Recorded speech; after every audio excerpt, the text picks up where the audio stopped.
তাহলে কি আমাদের দেশের প্রধানমন্ত্রী তিনি মোদি হন, তিনি কি সত্যনারায়ণ সেবা করবেন না ঝাল কীর্তন করবেন? কি করবেন? Offence is the best defence. তো উনি বললেন, বাবা এটা তো ঠিকই কথা, কিন্তু তুমি তো কোয়ালিফাইড নয়। আমার তখন মনে হলো বাবা আম্বেদকরের কথা। সেই দিন মনের মধ্যে একটা নিজেকে প্রতিজ্ঞা করেছিলাম, একদিন রাশিয়ান শিখবো, রাশিয়াতে যাব, এবং এই কোর্সে যারা পড়ছে তার থেকে বেটার রাশিয়ান বলবো। অলক্ষ্যে হয়তো ভাগ্যবিধাতা হেসেছিলেন। আমার ইচ্ছা ছিল তীব্র। স্যার, ভাষা আন্দোলন সম্পর্কে আমরা মোটামুটি বাঙালিরা সবাই জানি। আপনি যদি যেহেতু চাক্ষুষ জিনিসটাকে উপলব্ধি করেছিলেন, মাতৃভাষা বুকের রুধিরে দিয়ে মাতৃভাষাকে রক্ষা করব। আস্তে আস্তে লাইন লম্বা হতে লাগলো। সেখানে মাদ্রাসার ছেলেরা এসে জয়েন করলো। এই প্রথম মাথায় টুপিওয়ালা আমাদের মুসলমান ভাইরা এই বাংলা ভাষা আন্দোলনে জয়েন করতে দেখলাম। দেশ বা ভাষার যুগসন্ধিক্ষণে একত্রে লড়াই না করলে এই বাঁচার উপায় নেই। আমি বললাম, স্যার আমি বইপত্র আনতে যাচ্ছি, যদি 1 ঘন্টার বেশি দেরি হয় তাহলে আপনি বুঝবেন আমি বিপদে আছি। आजकल महीनों के अंत में शहर में खबर होता है कौन रहा और कौन जड़ के प्रति चल दिया है। परसों का रोज श्रीवास्तव से मुलाकात हुआ था। श्रीवास्तव बड़ा हंसमुख आदमी है। पूछे कहाँ रहते हो, देश में ना विदेश में। आजकल तो सुने है बूढ़ा बूढ़ी दादा दादी का बहुत कदर यूके यूएस में। श्रीवास्तव बोले कहाँ विदेश में है सर, देश ही में है। जिंदगी इतनी हसीन अगर जानते थे तो माशाअल्लाह टायर्ड होने का बहुत पहले ही रिटायर्ड हो जाते थे। আমাদের দেশের সবচেয়ে বড় যে ডিভিডেন্ড সেটা হলো ইয়ং জেনারেশনের 40% of our generation is average age is 28 years. আজকে চায়না এইজিং হচ্ছে, কোরিয়া এইজিং হচ্ছে, জাপান এইজিং হচ্ছে। বড় বড় দেশ এখন আস্তে ইউরোপের পপুলেশন কমে যাবে এই সেঞ্চুরির শেষে। আপনার চোখে এখন বাঙালিরা কোথায় দাঁড়িয়ে আছে?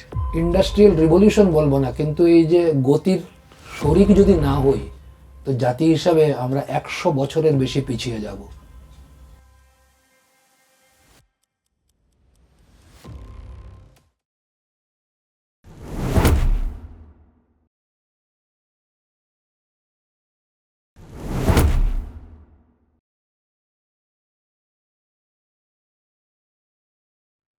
সবাইয়ের লাইফে কিছু গল্প থাকে, কিছু গল্প স্ট্রাগলের, তো কিছু গল্প সাকসেসের, আবার এমন কিছু গল্প যা সবাইকে বলা যায় না। এই জায়গাটা সেই জন্য। Welcome to paraffin podcast. এখানে আমরা কথা বলি লাইফ নিয়ে, স্ট্রাগল নিয়ে, রিলেশনশিপ নিয়ে, সব কিছু নিয়ে।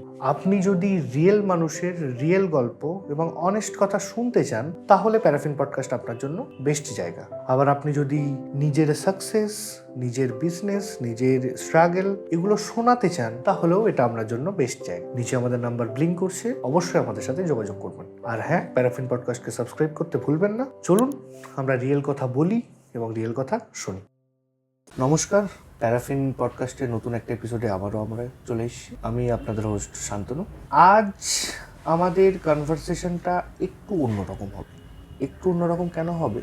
আজ আমাদের সাথে এমন একজন মানুষের কথা হয়েছে যেখান থেকে আমার এই ছোট্ট মস্তিষ্কে এটা ক্যাপচার করা সম্ভব হয়নি যে তাকে আমি ফিলোসফার বলবো, তাকে আমি রাজনীতিবিদ বলবো, তাকে আমি জিও পলিটিশিয়ান বলবো, তাকে আমি রাইটার বলবো, না তাকে আমি ডিজাইনার বলবো।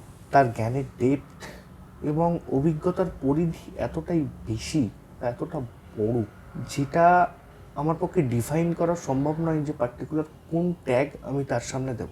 চলুন আর কথা বাড়াবো না, আমরা সরাসরি তার সাথে আলোচনায় যাই। আমাদের সাথে আছেন আমাদের খুবই কাছের প্রিয় মানুষ, আমাদের স্যার গৌতম স্যার। স্যার নমস্কার। নমস্কার। নমস্কার স্যার। প্রথমে বলুন স্যার, কেমন আছেন? আছি, খুব ভালো আছি। আপনাকে দেখি বুঝে যাচ্ছে খুব ভালো আছে। অবশ্যই আপনার মতো মানুষের ভালো থাকাটা জরুরি, অ্যাটলিস্ট সমাজের জন্য, নিশ্চয়ই আমাদের মতোই ইউথদের জন্য। স্যার, আজ দিনটা আমাদের জন্য খুব স্পেশাল দিন এই কারণের জন্য, কারণ আজ আমরা ডাইরেক্ট আপনার সাথে কথা বলতে পারছি। আজ অনেকটা কথা বলবো, অনেক কিছু জানবো যেটা আমাদের দর্শকদের জানা প্রয়োজন।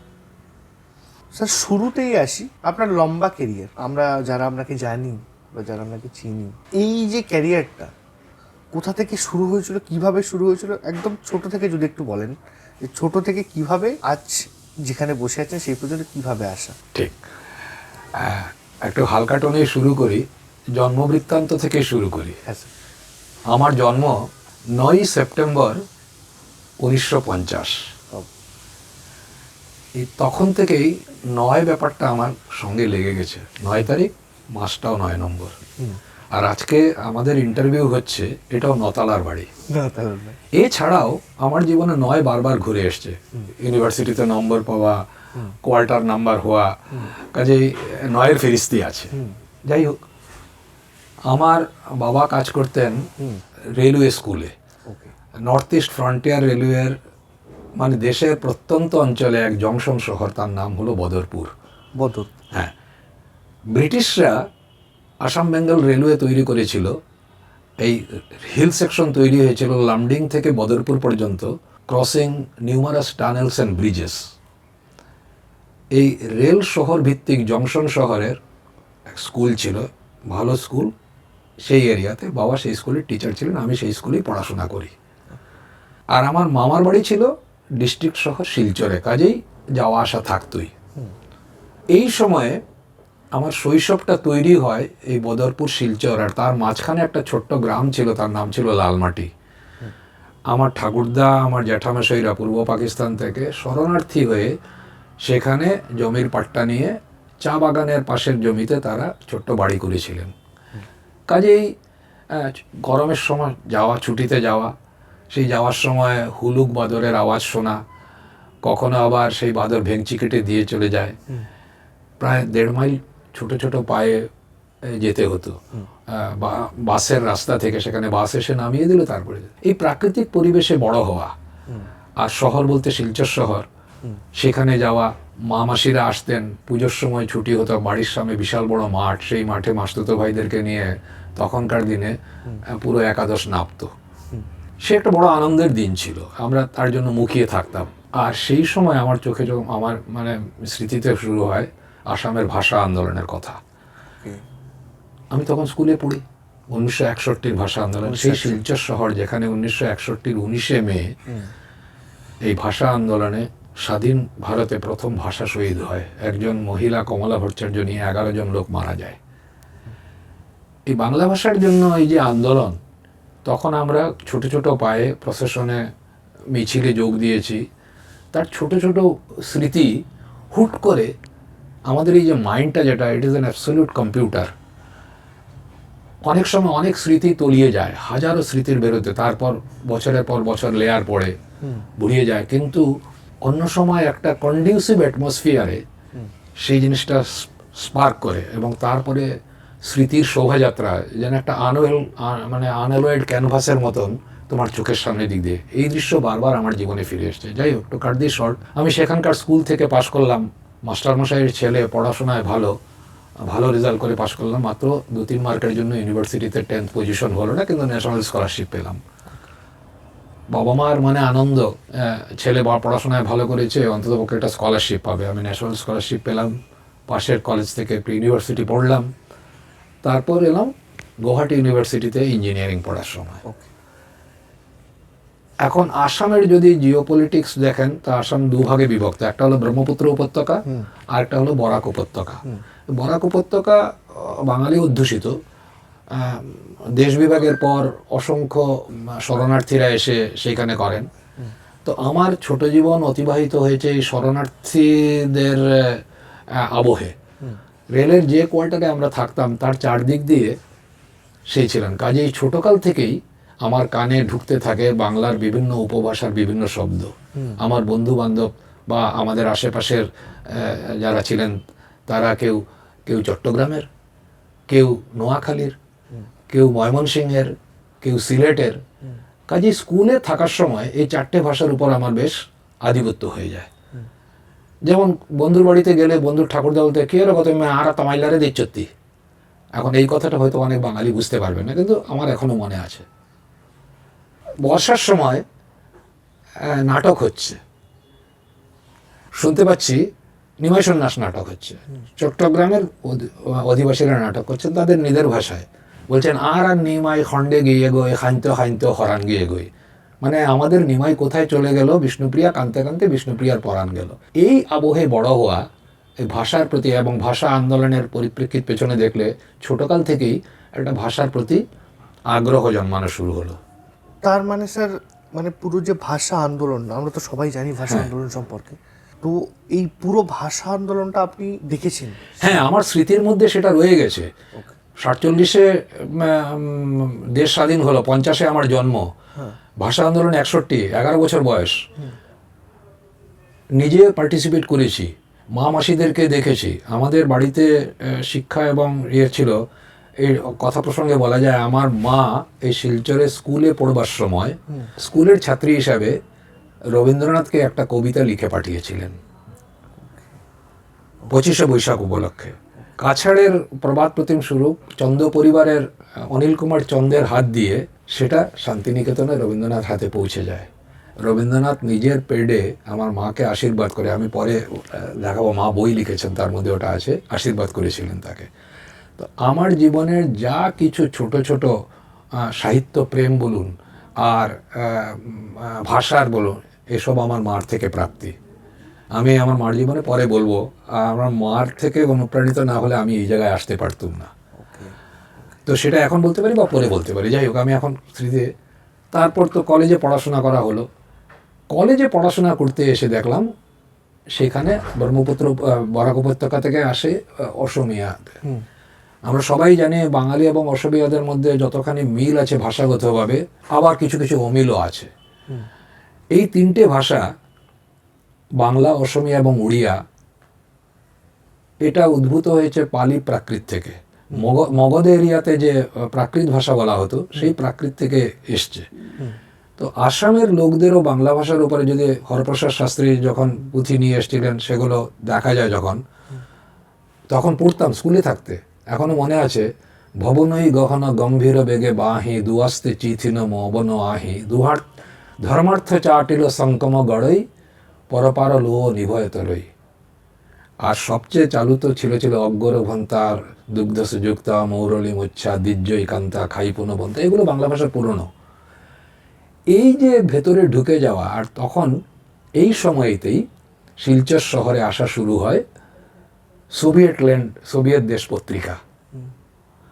সেই সময়ের যদি জিওপলিটিক্যাল কথা জিজ্ঞেস করে, দোর্দণ্ড প্রতাপ আমেরিকারকে পাল্লা দেওয়ার জন্য সোশিয়ালিস্টিক দুনিয়া একটা দেশ তৈরি হচ্ছে, যুদ্ধ পরবর্তী সোভিয়েত ইউনিয়ন।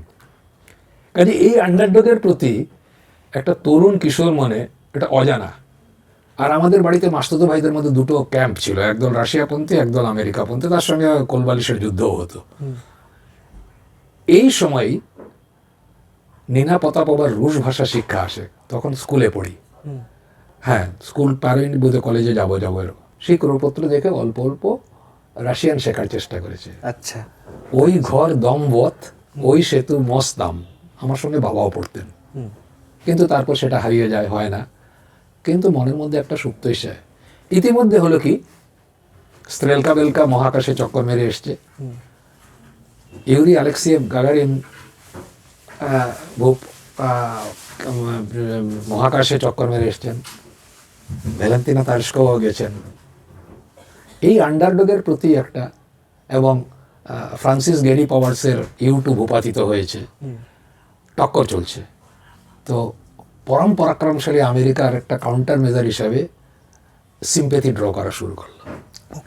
মনের মধ্যে একটা ইচ্ছে হলো, এই যুদ্ধোত্তর পরিবেশেতে এরা দাঁড়ানোর চেষ্টা করছে এবং সমাজ ব্যবস্থাটা ধনতান্ত্রিক সমাজ ব্যবস্থা থেকে কমপ্লিটলি আলাদা, এটা একটা ইন্টারেস্ট জেনারেট করলো। যাই হোক, তারপর আমি ইঞ্জিনিয়ারিং পড়ে, আমাকে আসাম সরকার তখন এখানে চিনি কল হচ্ছিল।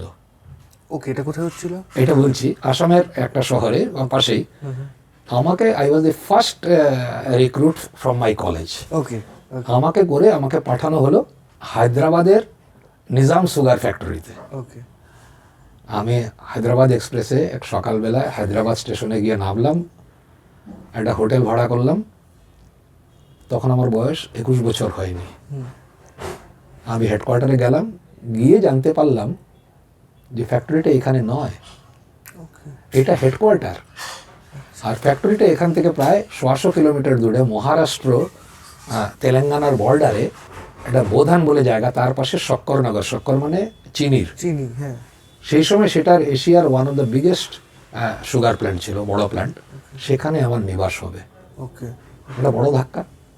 আমি তো এসেছি হায়দ্রাবাদে ট্রেনিং নেওয়ার জন্য, কিছুই জানতাম না। যাই হোক, সেখানেও সময় কেটে গেল। আমি ওখান থেকে সিলেক্ট হলাম কানপুরের ন্যাশনাল সুগার ইনস্টিটিউটে পোস্ট গ্রাজুয়েট সুগার ইঞ্জিনিয়ারিংয়ে ডিগ্রি করার জন্য। This is one of the single institute in the whole south east, whole Asia. এখানে বাইরের লোকরাও আসতেন। এবং এই সুগার ইঞ্জিনিয়ারিংয়ের প্রোগ্রামটা ছিল বৃত্তিমুখী প্রোগ্রাম। সুগারটা একটা সিজনাল প্রোডাক্ট। সিজনের সময় আখ মাড়াই হয়, বাকি সময় প্ল্যান্ট বন্ধ থাকে, সে সময় মেনটেন্যান্স হয়, শ্রমিকরাও সে সময় গ্রামে চলে যায়, অর্ধেক স্যালারি পায়। এই সময়টাতে আমাদের ইনস্টিটিউটে পড়াশোনা করা, আবার সিজনের সময় গিয়ে প্ল্যান্টে কাজ করা। নিজাম সুগার ফ্যাক্টরিতে 6 মাস কাটিয়ে আমি গেলাম কানপুরে ন্যাশনাল সুগার ইনস্টিটিউটে পড়বার জন্য। প্রথম পরীক্ষা হলো, সেটা হলো অল ইন্ডিয়া, ইন্ডিয়া থেকে 10 জন ছাত্র আর বাইরের থেকেও 7-8 জন ছাত্র। আমার সহপাঠী ছিল বার্মার আং মিন, যে নাকি স্ট্যানফোর্ড ইউনিভার্সিটি থেকে পড়া। আবার মিশরের আবাদ আল করিম এদ্রিস, কায়রো ইউনিভার্সিটির তারপর ব্রিটিশ MBA করা, সে 5টা কোম্পানির অ্যাডমিনিস্ট্রেটিভ ম্যানেজার, হাত পাকাতে এখানে কোর্স করতে এসেছে। এই পরিবেশে এখানে পড়াশোনা করলাম, পড়াশোনায় ভালো ছিলাম। প্রথম পরীক্ষায়, মানে ফার্স্ট ইয়ারের পরীক্ষায় স্টুড ফার্স্ট। সবাই বললো, अरे ये बंगाल से आते हुए ये शुगर इंजीनियरिंग, बंगाल में तो कोई शुगर इंजीनियरिंग प्लांट ही नहीं है, तो कैसे है? हम लोग कोई बात नहीं है, बंगाल में नहीं है, बिहार में काम कर लेंगे, यूपी में काम कर लेंगे। তারপর আমাকে পাঠানো হলো ফার্স্ট ইয়ারের পরে উত্তর ভারতের 2 রকমের ফ্যাক্টরি, ইস্টজেক Indian sugar and general engineering কর্পোরেশনের সরস্বতী সুগার মিলসে। সেখানেও 3 মাস ট্রেনিং করলাম, ফিরে এলাম। এই সময় সুগার ইঞ্জিনিয়ারিং দেখে এটা বুঝলাম যে আমাকে বাড়ির পাশে পাশে থাকতে পারবো না, কারণ ইস্টার্ন জোনে কোনো সুগার ফিল নেই। আমাকে মহারাষ্ট্রে কাজ করতে হবে, অথবা অন্ধ্রতে অথবা উত্তরপ্রদেশে। তখন একটা শুরু হলো, is it the line I am choosing. এই কানপুরে যখন শেষ পাঠ্যক্রম পড়ছিলাম, এই সময় ইন্টারভিউ দিলাম। To make the long story short, I was selected in SAIL steel plant and that too in Bokaro. এর মাঝখানে একটা কথা ইন্টারস্পেক্ট করবো, যেটা না করলে হবে না। আমি যখন 4th ইয়ারের শেষ দিকে পড়ছি, তখন গৌহাটি ইউনিভার্সিটিতে রাশিয়ান ল্যাঙ্গুয়েজ পড়ানো শুরু হলো। খুবই ইচ্ছে কিছুটা যে রাশিয়ান পড়বো। গিয়ে দেখা করলাম ডক্টর অমরেশ দত্তের সঙ্গে। তিনি ইংরেজির হেড অফ দ্য ডিপার্টমেন্ট। ওনার সঙ্গে একটু পরিচয় ছিল, আমার মামা ওনার আন্ডারে কম্পারেটিভ লিটারেচারে ডক্টরেট করেছিলেন। হ্যাঁ, তো উনি বললেন, বাবা এটা তো ঠিকই কথা, কিন্তু তুমি তো কোয়ালিফাইড নয়। আমি বললাম, মানে? বলে, আমাদের এটা মিনিমাম কোর্সের মিনিমাম কোয়ালিফিকেশন হলো গ্র্যাজুয়েশন, তুমি তো গ্র্যাজুয়েট হওনি। আমি বললাম, আমাদের গ্র্যাজুয়েশন কোর্স 5 বছর ইন্টিগ্রেটেড কোর্স, 1 বছর প্রি ইউনিভার্সিটি করার পর। তো আমি তো 4 বছর কমপ্লিট করেছি, এত বছরে তো BSc পাস করে MSc ফার্স্ট ইয়ার কমপ্লিট হয়ে গেছে। তো বলেন, না নিয়ম তো নিয়মেই, তুমি ক্লাস করতে পারো কিন্তু পরীক্ষাতে বসতে পারবে না। আমার তখন মনে হলো বাবা আম্বেদকরের কথা, স্কুলের বারান্দায় বসে তুমি অচ্যুত, আমার সমাজ তাকে অচ্যুত করেছিল, তিনি বারান্দায় বসে পড়াশোনা। আমি বললাম, না এরকমভাবে হবে না, স্বীকৃতি না পেলে পড়বো না। সেই দিন মনের মধ্যে একটা নিজেকে প্রতিজ্ঞা করেছিলাম, একদিন রাশিয়ান শিখবো, রাশিয়াতে যাব, এবং এই কোর্সে যারা পড়ছে তার থেকে বেটার রাশিয়ান বলবো। অলক্ষ্যে হয়তো ভাগ্যবিধাতা হেসেছিলেন। কোয়েলঘর অ্যালকেমিস্ট বইয়ে একটা উদ্ধৃতি আছে, if the desire is intense then the whole world conspire to make the things happen. আমার ইচ্ছা ছিল তীব্র ভাষা শিক্ষার জন্য। এমনই হলো, আমি বোকারোতে জয়েন করলাম। রুশ সহায়তায়, সোভিয়েত সহায়তায় ভারতের সবচেয়ে বড় প্ল্যান্ট তৈরি হচ্ছে। এইখানে থাকার সময় তখন আমাদের প্ল্যান্ট সেট আপ হয়নি। ভিলাই এবং রৌরকেল্লাতে আমাকে 6 মাসের জন্য ট্রেনিংয়ে পাঠানো হলো। ট্রেনিং করে আসার পরই বললো, এবার তোমাকে সোভিয়েত ইউনিয়নে যেতে হবে স্পেশালাইজড ট্রেনিংয়ের জন্য। হাইড্রোলিক্স, লুব্রিকেশন ইঞ্জিনিয়ার, নিউমেটিক্স এবং আদার স্টিল প্ল্যান্ট ইঞ্জিনিয়ারিংয়ের সময়। কোথায়? জাপোরোশিয়া বলে এক শহর ইউক্রেনের, যে শহরে আজ ক্রমাগত রাশিয়ান বোম্বিং হয়ে যাচ্ছে। এই যবনিকা পতন হলে একটা শিশু যে নাকি গাগারিন, ভ্যালেন্টিনা তেরেস্কোভা, সেলকাভ ছোটকাল থেকে পড়ে এসছে, যার তীব্র ইচ্ছা ছিল ভাষা শিক্ষা করবে, প্রকৃতির জন্য তাকে এনে বসিয়ে দিল, বেটা এবার দেখি কতখানি তুমি শিখতে পারো। বোকারোতেই থাকার সময় অলরেডি রাশিয়ানরা আমাদের সঙ্গে কাঁধে কাঁধ মিলিয়ে কাজ করা শুরু করেছে। সে একটা বিশাল এক্সপিরিয়েন্স, এটা বলা যায় না। তখন বয়স কম, 23 বছর বয়স। কেউ রাশিয়া থেকে এসছে, রাশিয়ান ফেডারেশন, কেউ বাইলোরুশিয়া, কেউ মোল্ডাভিয়া, কেউ ইউক্রেন, কেউ আজারবাইজান, কেউ উজবেকিস্তান, কেউ জর্জিয়া। আমি এদের রুশ বলার ধরন থেকে আস্তে আস্তে ডিফারেন্সিয়েট করা শুরু করলাম কে কোন ইয়ের ওগুলো। আবার ওইদিকে বাল্টিক রিপাবলিকের লিথুনিয়া, লাটাভিয়া, এস্তোনিয়া তার লোক। সোভিয়েটরা সমস্ত জনজাতির লোককে কিনে পাঠিয়েছিল। সবাই যে খুব বড় এক্সপার্ট তাও নয়, আমাদের মধ্যে কথাবার্তা হলে কিছু কিছু লোক কমিউনিস্ট পার্টির লোক আছে, এদের উপর নজরদারি করার জন্য এরা পার্টির লোককে পাঠিয়েছে ছিল। 75-এর অগাস্টে ল্যান্ড করলাম মস্কোতে। দিল্লি থেকে মস্কো ফ্লাইটে একটা আশ্চর্য জিনিস ঘটলো। আমাদের সঙ্গেই ছিল অস্ট্রেলিয়াতে বসবাসকারী কিছু ইউক্রেনিয়ান, যারা ইউক্রেন কখনো দেখেনি। তারা বাপ ঠাকুর দাদার মুখে নিজের স্বদেশের কথা বলছে। তেহরানে ছিল ফার্স্ট আমাদের স্টপেজ। তেহরানের পর ফ্লাই করলো, আর পাইলট তখন সুইচ ওভার করলেন রাশিয়াতে। তো ওরা দেখলাম তাদের সিটের সামনে ম্যাপ খুলে বসেছে এবং অধীর আগ্রহে দেখছে প্লেনের ফ্লাইট কোন কোন শহরের উপর দিক দিয়ে যাচ্ছে।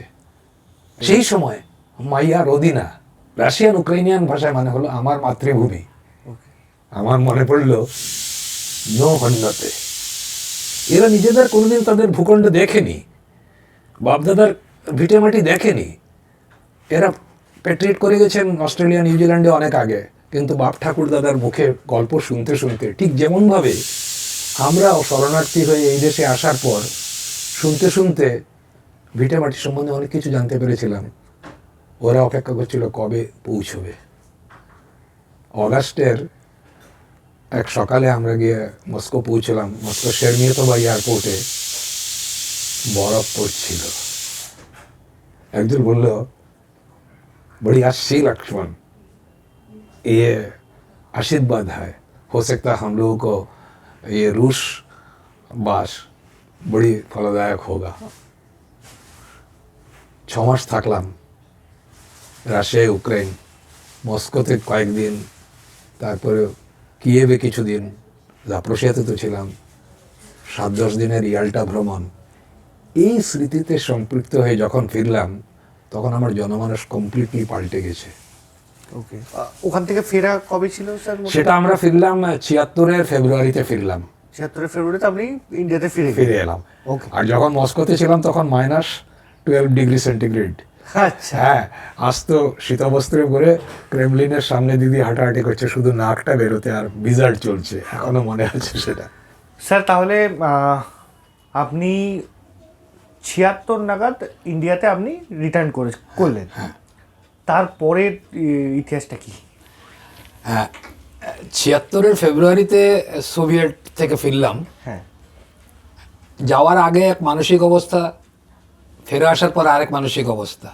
ফিরে আসার পর আমাদেরকে দেখা হলো এরা এক্সপার্টের ট্রেনিং নিয়ে এসছে।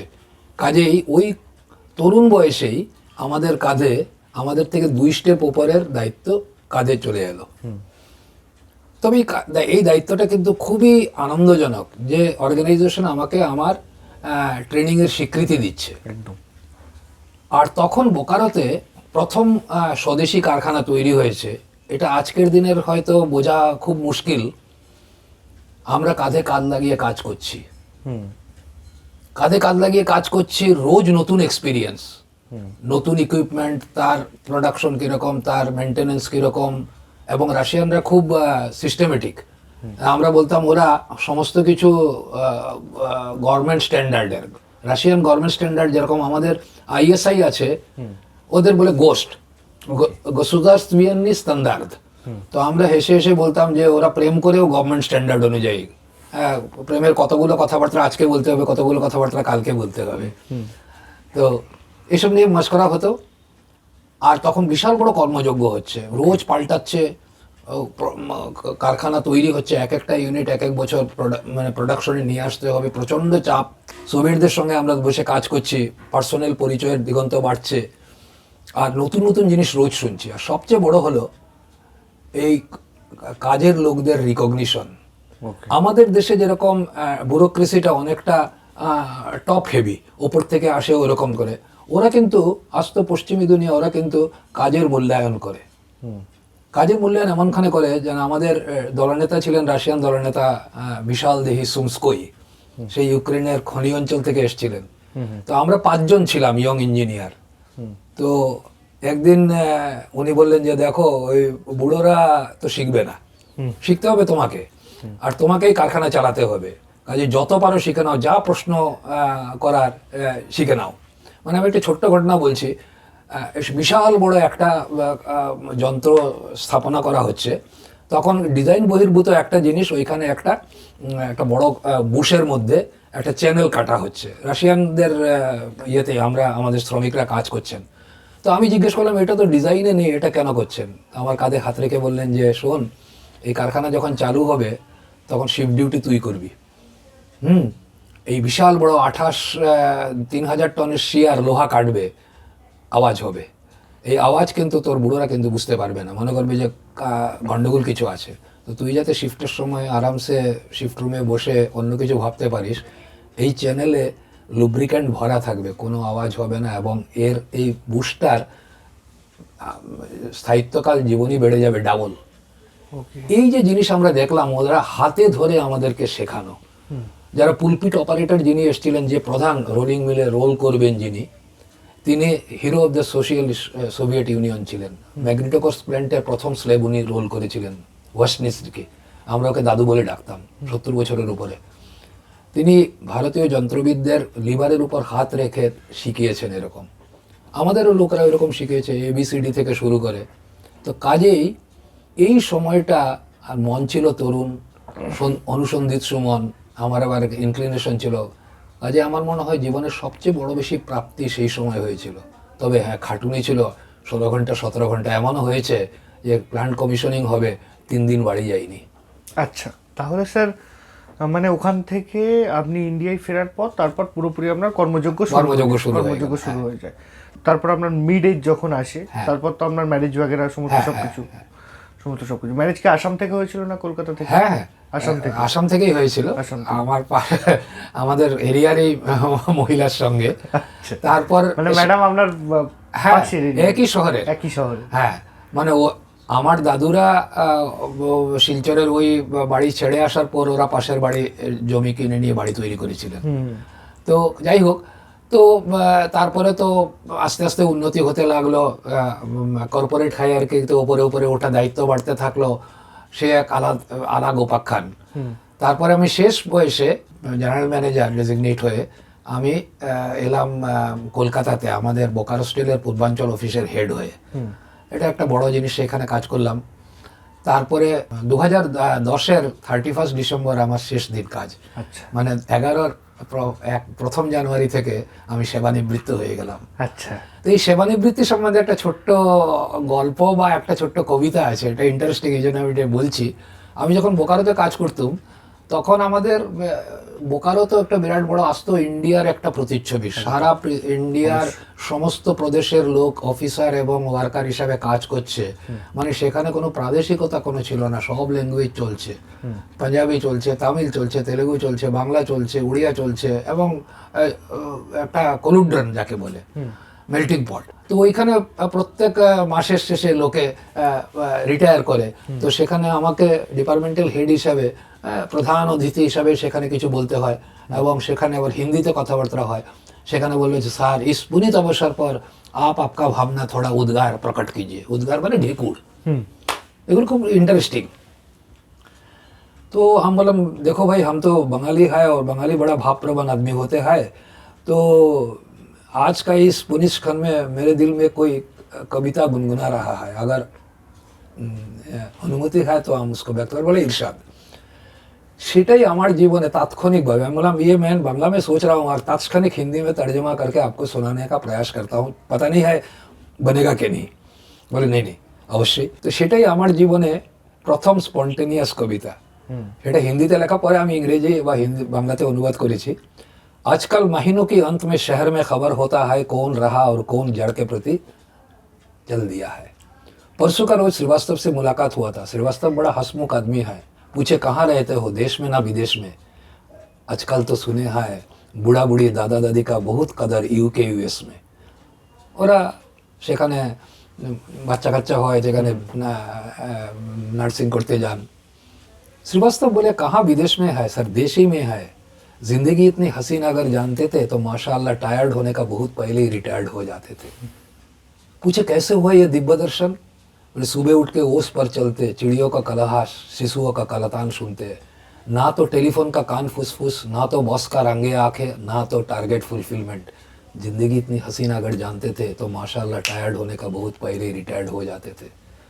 अजनबी बन के इस शहर में एक दिन आए थे, अजनबी बन के इस शहर से एक दिन अलविदा बोल के चल जाएंगे। ना कोई हंसेगा ना कोई रोएगा, लेकिन श्रीवास्तव का बात गुनगुनाता रहेगा। जिंदगी इतनी हसीन अगर जानते थे तो माशाअल्लाह टायर्ड होने का बहुत पहले ही रिटायर्ड हो जाते थे। বাহ, খুবই সুন্দর, খুবই সুন্দর সত্যি। তারপর অবসর জীবনে আমি রিটায়ার করার পর আরও 2 বছর একটু ছোটোখাটো কনসালটেন্সিতে ব্যাপৃত ছিলাম, কিন্তু একটা সময় মনে হলো যে এনাফ ইজ এনাফ। এবার অন্ন এবং বাসস্থানের সংস্থান হয়ে গেছে। আর একটা কথা আমি বিশ্বাস করতাম যে আমার নিজের কথায় হাজারো খাইশ এসে কি হর খাইশো মে গম নিকলে, এটা হলো। আর আমার নিচের দুটো লাইন হলো আগার খাইশে কম হয় তো জিন্দগি জিঙ্গালালা। তো নিজের প্রয়োজনকে কম করে নিলে জীবনের আনন্দের উপাদানটাই বেড়ে যায়। আমাদের ম্যাক্সিমাম দুঃখ দুর্দশা অন্যের জিনিস দেখে অপ্রাপ্তির বেদনাই আমাদেরকে দহন করতে থাকে, আর কিছু না। কারণ প্রাপ্তির যদি একটা সীমারেখা টেনে দেওয়া যায় একটা বয়সের পর, এটা ইয়ং বয়সে টানা উচিত নয়, না হলে সভ্যতার গতি রুদ্ধ হয়ে যাবে। কিন্তু জীবনকে উপভোগ করতে হলে, কারণ এখন লাইফ স্পান অনেক বড় হয়েছে, কাজেই 60-65-তে রিটায়ার করার পর একটা বিরাট বড় অংশ রয়েছে, সবাইকে বলতে হবে how to make it happen. এই সম্বন্ধে একটা বিখ্যাত বই আছে, আমি সবাইকে বলি এটা পড়বে। আমাদের 20টা অবশ্য পাঠ্য বইয়ের মধ্যে আছে দীপক চোপড়ার লেখা এইজলেস বডি টাইমলেস মাইন্ড। এটা তোমরা পড়ে দেখতে পারো, ডেফিনেটলি স্যার, খুব সুন্দর বই। স্যার এবার একটু প্রথমে ফিরে আসি। আপনি ভাষা আন্দোলন সম্পর্কে বলেছিলেন। স্যার ভাষা আন্দোলন সম্পর্কে আমরা মোটামুটি বাঙালিরা সবাই জানি। আপনি যদি, যেহেতু চাক্ষুষ জিনিসটাকে উপলব্ধি করেছিলেন, কিছু ঘটনা যেগুলো আপনার মাথায় এখনো পর্যন্ত আপনাকে আটকে তোলে ভাবলে, সেরকম যদি একটা দুটো ঘটনা আমাদেরকে যদি বলেন। 61-র ভাষা আন্দোলনের সময় আমার বয়স 10 বছর, শিশুই বলতে পারেন। স্কুলে পড়ছি, আমি স্কুলে ভর্তি সোজাসুজি ক্লাস 4-এ গিয়ে, বাবা টিচার ছিলেন, বাড়িতে পড়তাম। ক্লাস 4-এ গিয়ে অ্যাডমিশন হলো। তো তখন বোধহয় আমি 14 বছর বয়সে মেট্রিক দিয়েছি, কাজে 4 বছর আগে 6-এ পড়তাম। স্কুলে যাওয়ার পর হঠাৎ করে ডিক্লেয়ার হলো আজকে স্কুল হবে না, মিছিলে যেতে হবে। 9-10-এর ছেলেরা, দাদারা মিছিল তৈরি করে দিল। আমরা মিছিলে মাতৃভাষা বুকের রুধিরে দিয়ে মাতৃভাষাকে রক্ষা করব। আস্তে আস্তে লাইন লম্বা হতে লাগলো। রেলওয়ে স্কুলের ছেলে, অন্য স্কুলের ছেলেরা জমায়েত হলো। আমরা কলোনির স্কুল থেকে রেল জংশনের রেল লাইন পেরিয়ে আমরা পুরনো শহরে ঢুকলাম। সেখানে মাদ্রাসার ছেলেরা এসে জয়েন করলো। এই প্রথম মাথায় টুপিওয়ালা আমাদের মুসলমান ভাইরা, বাংলাভাষীরা এই বাংলা ভাষা আন্দোলনে জয়েন করতে দেখলাম। আমরাও অতটা বুঝিনি, কিন্তু আমাদের সিনিয়ররা বুঝতে পারলো যে দেশ বা ভাষার যুগসন্ধিক্ষণে একত্রে লড়াই না করলে এই বাঁচার উপায় নেই। কারণ এই বরাক উপত্যকায় অধিবাসী বাঙালিরা প্রায় 90%-এর বেশি তারা পূর্ববঙ্গ থেকে আসা, কাজে তারা তাদের ভিটেমাটি খুঁজিয়ে এসছেন। এখন যখন তাদের মুখের ভাষাটা কেড়ে নেওয়ার প্রশ্ন হচ্ছে, তখন দেওয়ালে পিঠ লেগে গেছে। এটা হয়তো পশ্চিমবঙ্গবাসী বাঙালিরা বুঝতে পারবেন না। আজকেও আমরা 21শে ফেব্রুয়ারি নিয়ে মাতামাতি করি, কিন্তু যদি জিজ্ঞেস করি যে আপনার পাশের প্রদেশেই তো 11 জন লোক ভাষাতে প্রাণ, হয়তো এটা পলিটিক্যাল প্রতিবন্ধকতা আছে, একটা প্রদেশের সঙ্গে আরেকটা প্রদেশের বিবাদ না বেজে যায়, এই জন্য আমরা এটাকে চেপে দিয়েছি। কিন্তু এটা তো অস্বীকার করার উপায় নেই। এই সময়ে অসমীয়াদের মনে একটা হয়তো ঠিকভাবেই একটা ভয়ের সৃষ্টি হয়। এবং ভয়ের সৃষ্টি কীরকম করে হয়, যে ওরা নিজ ভূমে পরবাসী হয়ে যাচ্ছে।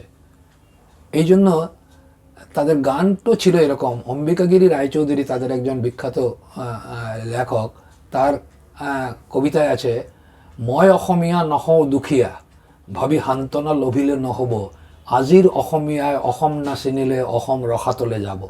আজকের অসমীয়া আমি দুঃখী নই এইটা ভেবে থাকলে চলবে না।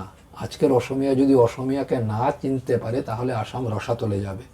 জাতীয়তাবাদের গান খুবই ভালো জিনিস, একটা জাত একটা ভাষাকে উন্নত করার জন্য কবি সাহিত্যিকরা সবসময় করেছেন। আমরি বাংলা ভাষা, ধনধান্য পুষ্পভরা, এরকম গান। কিন্তু ওইখানের জনবিন্যাসের ব্যাপার হওয়াতে এইটা ব্যাপারটা হয়ে যায় অন্য রকমের। আসামে দেশ বিভাগের পর, দেশ বিভাগের আগেও মুসলমান অধিবাসীরা ছিলেন, দেশ বিভাগের পরেও বিশাল সংখ্যক লোক প্রবেশ করে, কারণ এরা কৃষি নির্ভর লোক, খাটিয়ে লোক। আমাদের ওইখানে একটা প্রবাদ প্রচলিত আছে যে হিন্দুর ছেলে যদি কোনো কিছু কথা জীবনে উন্নতি করতে না পারে তো আউলা বাউলা হয়ে সে তীর্থ করতে চলে যাবে, হারিয়ে যাবে। আর অন্য সম্প্রদায়ের হলে সে পায়ের নিচে মাটি খুঁজবে এবং হয়তো দেখা যাবে সে ব্রহ্মপুত্রের চরে নিজে একা গিয়ে বা তার বউ বাচ্চাকে নিয়ে সেখানে বসতি গড়েছে। তারপর 50 বছর পরে দেখা গেল সেই চর শস্য শ্যামল হয়ে গেছে এবং তার পরিবার এবং আত্মীয় স্বজনের লোকে সে একটা গ্রামেই তৈরি হয়ে গেছে। তো এইরকমভাবে জনবিন্যাসে কিন্তু পরিবর্তন শুরু হয়েছিল ইন্ডিপেন্ডেন্সের পর থেকেই। এবং আরেকটা কথা হলো, তদানীন্তন অসমীয়া বুদ্ধিজীবীদের ম্যাক্সিমামই পড়াশোনা করেছিলেন কলকাতাতে। তাদের সমস্ত কিছু দ্বার ছিল কলকাতার থ্রুতে। আপনারা নিশ্চয়ই জানেন সবাই যে লক্ষ্মীনাথ বেজবড়ুয়া রবীন্দ্রনাথ ঠাকুরের পরিবারে প্রজ্ঞা সুন্দরীকে বিয়ে করেছিলেন এবং তিনি দীর্ঘকাল আসামে বাংলাতে কাটিয়ে গেছেন। তো এই যে জনমানস, অসমীয়া জনমানস তাদের মধ্যে, এবং আসামটা হয়ে গেল কি সেই সময় আস্ত ইন্ডিয়া থেকে আসা মারোয়াড়ি বিজনেসম্যান, সাধারণ মজদুর বিহার উত্তরপ্রদেশের, শিক্ষা এবং সরকারি চাকরিতে বাঙালিরা, যেসব কেন্দ্রীয় সরকারি সংস্থান ছিল, রেলওয়ে টেলওয়ে, তাদের বাঙালিদের আধিপত্য ছিল। এটা হওয়াটা কিছুটা স্বাভাবিক ছিল এবং সেটাকে রাজনৈতিক রঙও দেওয়া হয়। এবং এই সূত্রে 60-এর আন্দোলন থেকে এরপরে তারপর বারবার এই অসমীয়া বাঙালি খেলাটা হয়েছে এবং তাতে আমি নিজে ক্ষতিগ্রস্ত হয়েছি। আমরা তখন ইঞ্জিনিয়ারিং পড়তুম, তখন 1971 সালে আমাদের ফাইনাল পরীক্ষার আগে আমাদের গুয়াহাটি ইউনিভার্সিটিতে, গুয়াহাটি মেডিকেল কলেজে এই দাঙ্গা হয় এবং তাতে বাঙালি একটি ছেলে মৃত্যু মুখে পতিত হয়। তারপর এটা ছড়িয়ে যায় এবং এটার জেনেসিস ছিল অন্যখানে। জেনেসিস ছিল অন্যখানে মানে কি, এটার পেছনে বিরাট রাজনৈতিক ষড়যন্ত্রও ছিল। তখন গুয়াহাটি কর্পোরেশনে সিপিএমরা জিতে যায় ভোটে এবং কটন কলেজ, মানে আমাদের প্রেসিডেন্সি কলেজের ইকুইভ্যালেন্ট গুয়াহাটিতে, সেইখানেও এসএফআইর ছাত্র ইউনিয়ন তৈরি হয়। এই সময় ঘাটাঘাটি করলে দেখতে পারবেন এই কলকাতার ইউএসআইএস অফিসের তদানীন্তন আমেরিকান দূতাবাসের লোকজনরা মিলে এখানে অপারেশন ব্রহ্মপুত্র বলে একটা স্থান দেওয়া হয় এবং মঙ্গলদৈতে একটা ছোটোখাটো রায়েট তৈরি হয়। কারণ তাদের কাছে, পলিটিশিয়ানদের কাছে এটা বড় মাথা ব্যথা ছিল যে এই সীমান্তের রাজ্যে যদি সোকল্ড সোশিয়ালিস্ট কমিউনিস্টদের যদি প্রভাব হয় তাহলে এটা কোনো সময় ভারত থেকে ছিন্ন হতে পারে চায়নার প্রভাবে। এটার গুণাগুণের আলোচনায়, বিচার আলোচনায় যাচ্ছি না, কিন্তু এটা পলিটিক্যাল ব্যাকগ্রাউন্ডে সেরকম ছিল। সেরকম ছিল। সাধারণ অসমীয়াদের কোনো বিদ্বেষ ছিল না সেই রকমভাবে, কিন্তু এইটাকে পলিটিক্যালি এটাকে জাগানো হয়। আজকের দুনিয়াতেও অন্যরকমভাবে সারা ভারতে এই জিনিস চলছে, কাজেই এটা হৃদয়ঙ্গম করার জন্য খুব বড় তাত্ত্বিক বিশ্লেষক বা রাজনীতিবিদ হওয়ার দরকার নেই। তো এই সময় এই ঘটনার মেডিকেল কলেজের পরিপ্রেক্ষিতে আমরা তখন পাণ্ডু গুয়াহাটির প্রান্তবর্তী রেলওয়ে শহরে থাকতাম। আমি সেদিন বাড়িতে চলে এসেছিলাম। সেদিনই আমাদের হোস্টেলে লুটপাট আগুন হয়, আমাদের সমস্ত বইপত্র পুড়িয়ে দেওয়া হয়। আমি ইঞ্জিনিয়ারিংয়ের প্রিভিয়াস পরীক্ষায় 3rd হয়েছিলাম। ফার্স্ট হয়েছিল একজন বাঙালি, সেকেন্ড একজন পাঞ্জাবি। কাজেই অসমীয়াদের মধ্যে একটা ফাজলামি করে কথাবার্তা ছিল যে সব কিছুতে তোরা কেন থাকবি, আমরা অতি কষ্ট করে একটা ইউনিভার্সিটি করেছি, এখানে আমরা ফার্স্ট হবো। এগুলো আমরা নিজেদের মধ্যে ঠাট্টা রসিকতা করতাম। যাই হোক, এটা সিরিয়াসলি নেওয়ার দরকার নেই। তো সেই বইপত্র আনার কোনো উপায় ছিল না, থমথমে অবস্থা, কলেজে যেতে পারি না। এই সময়ে আমার পরিচয় হয় লিজেন্ডারি পুলিশ কপ MS গিলের সঙ্গে। তিনি সেই সময় গুয়াহাটির পুলিশ সুপারিনটেন্ডেন্ট ছিলাম। আমার সাহসী মা আমাকে বললেন, চল তোর বই নিয়ে আসি। একটা গাড়ি ভাড়া করে বই নিয়ে আনতে গেলাম। আর এমএস গিল তখন ওই কেপিএস গিল তখন ওই ইউনিভার্সিটির প্রান্তরে ঘাঁটি গেড়ে বসেছিলেন। আমি বললাম স্যার আমি বইপত্র আনতে যাচ্ছি, যদি 1 ঘন্টার বেশি দেরি হয় তাহলে আপনি বুঝবেন আমি বিপদে আছি।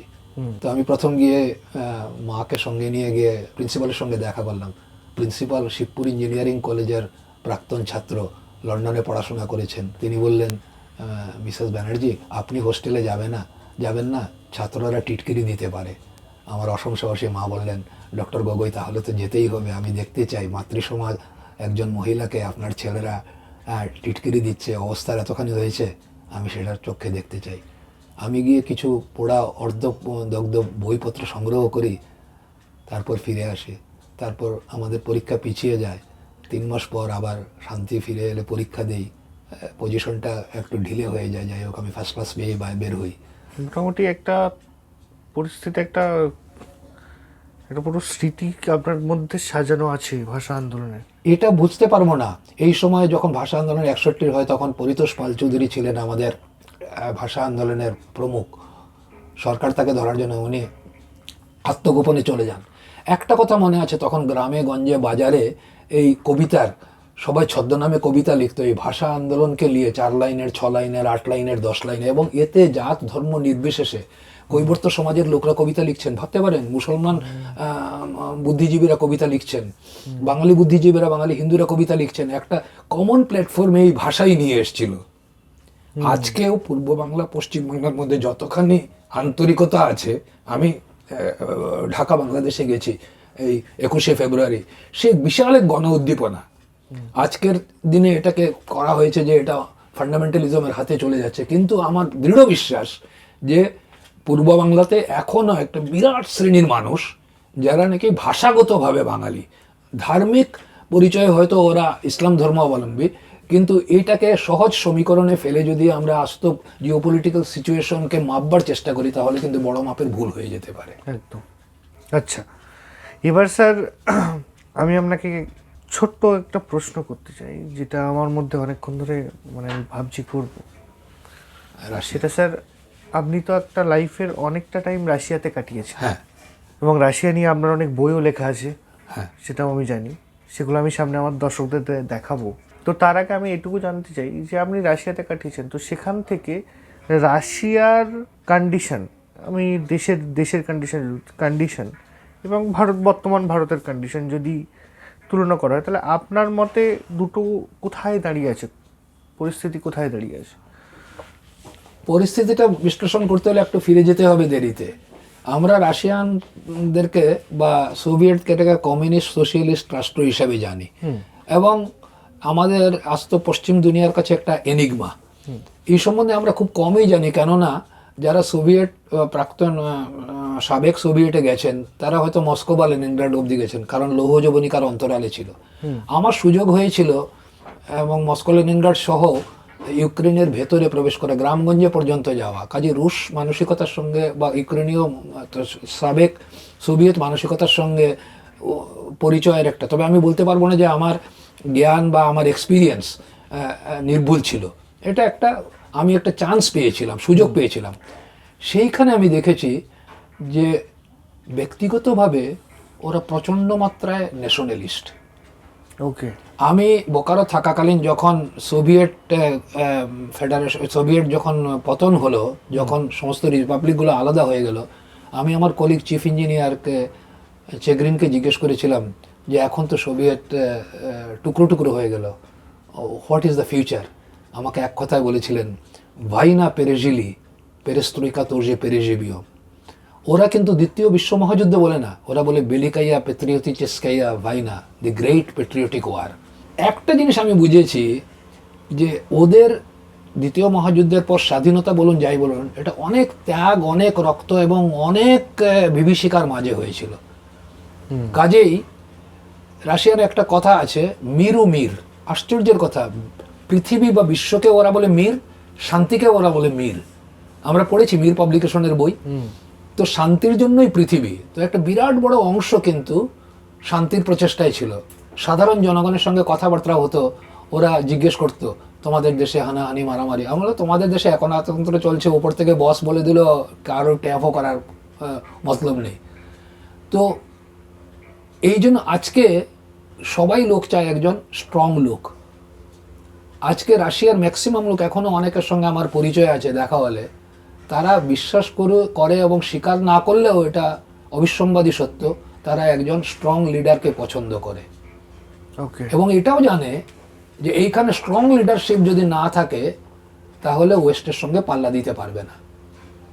তাহলে স্যার এখন আপনি কি মানে এখন যদি ইন্ডিয়ার ইকোনমি বা ইন্ডিয়ার যদি দেশের কথা বলি, তাহলে রাশিয়ার সাথে এখন কতটা আগে, যেহেতু দুটো বন্ধু দেশ, হ্যাঁ। তো আমি তুলনা করছি না, বাট আমি শুধু এটুকু জানতে চাইছি যে এখন উন্নতির দিক থেকে, হ্যাঁ, বোধ সব দিক থেকে রাশিয়া ইন্ডিয়া কোথায় কোথায় দাঁড়িয়ে আছে আপনার চোখে? দেখো, ইকোনমিক স্কেলে যদি বিচার করা যায় তাহলে আমরা সবাই শুনছি আমরা এখন চতুর্থ দেশ, অতি কম দিনের মধ্যে আমরা তৃতীয় দেশে রূপান্তরিত হব। রাশিয়ার পজিশন সেখানে হয়তো 7-8 নম্বরে হবে। কাজে জিডিপি দিয়ে কোনো দেশের উন্নতির মাপ করতে পারা যায় না। আমরা যখন রাশিয়া গিয়েছিলাম, সোভিয়েত ইউনিয়ন গিয়েছিলাম, তখন আমাদের অনেকেরই ধারণা ছিল almost an under developed country. হ্যাঁ, স্টিল ডিফেন্সে কিছু উন্নতি করেছে, কিছু নয়। কিন্তু যারা মহাকাশে মানুষ পাঠাতে পারে, জ্ঞান বুদ্ধির কমি আছে, এটা বিশ্বাস করা বাতুলতা। তাদের প্রায়োরিটিটা, বিপ্লবোত্তর প্রায়োরিটিটা ছিল অন্য জিনিস, রুটি কাপড়া মকান। এখন আমেরিকার সঙ্গে তুলনা করলে সেটা হয় না, কারণ দুটো মহাযুদ্ধে আমেরিকাতে একটা বোমও পড়েনি। আমেরিকা যুদ্ধাস্ত্র সাপ্লাই দিয়ে এবং তার সমাজ ব্যবস্থায় আস্ত জনগণকে নিয়ে অনেক তার বৈষয়িক উন্নতি হয়ে গিয়েছিল।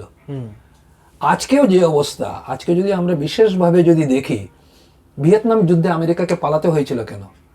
সেই সময়কার পররাষ্ট্র সচিব রবার্ট ম্যাকনামারার একটা কথা এখন আমার মনে লাগে।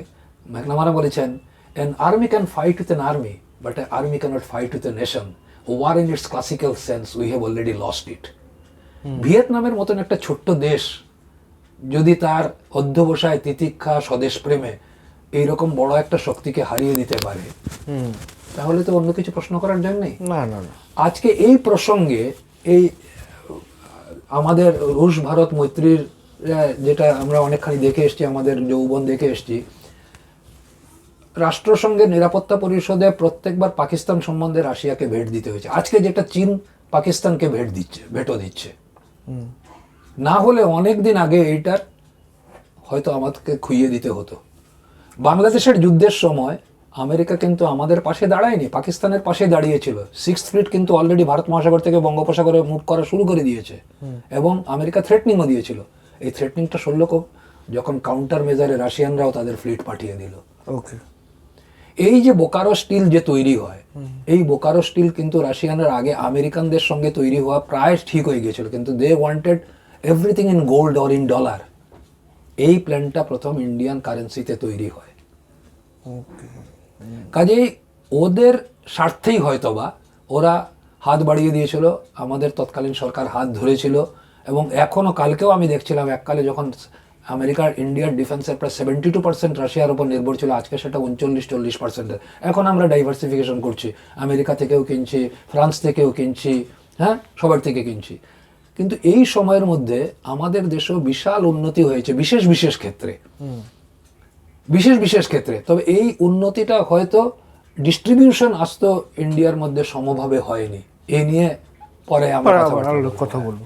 স্যার, এখন যে আমরা সবসময় দেখতে পাই নিউজ চ্যানেল করলে ইউক্রেন আর রাশিয়ার যুদ্ধ, ইউক্রেন রাশিয়ার যুদ্ধ, প্লাস আরও তো যুদ্ধ লেগেই আছে সমস্ত পার্শ্বত্য দেশে। এর ভবিষ্যৎ কোথায়?